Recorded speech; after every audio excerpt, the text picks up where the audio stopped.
Les changements inconstitutionnels de gouvernement en Afrique restent au centre des préoccupations, un phénomène inquiétant qui aggrave la situation sociopolitique sur le continent et émousse les efforts des gouvernements visant la paix et la stabilité au profit des populations. Lors du sommet extraordinaire de l'Union africaine sur la situation humanitaire en Afrique, qui s'est déroulé du 25 au 28 mai 2022 en Guinée équatoriale, les chefs d'État ont donné des recommandations pour prévenir les changements inconstitutionnels de gouvernement sur le continent.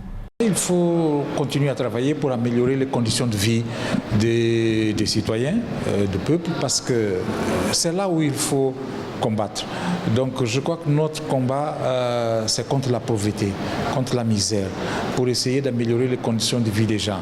Pour le président des îles Comores, Azali Assoumani, les changements inconstitutionnels de gouvernement sont en grande partie à l'origine de l'augmentation des actes terroristes sur le continent ces derniers mois. Il estime qu'il faudra tout d'abord s'attaquer aux problèmes des jeunes, renforcer les capacités des forces militaires et mener un dialogue pour contrer efficacement ce fléau.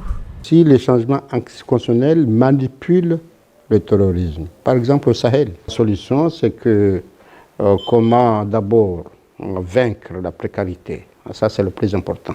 S'accorder, il faut discuter, il va falloir qu'on prépare nos armées et que nos armées soient formées pour. Pour sa part, le chef de l'État du Cap-Vert prône la coopération. Selon lui, la bonne gouvernance jouera un rôle clé dans la lutte contre les changements inconstitutionnels de gouvernement en Afrique. Le dirigeant capverdien propose également le renforcement des institutions publiques à travers le continent. Il faut surtout travailler en commun. Et nous devons travailler avec un leadership visionnaire,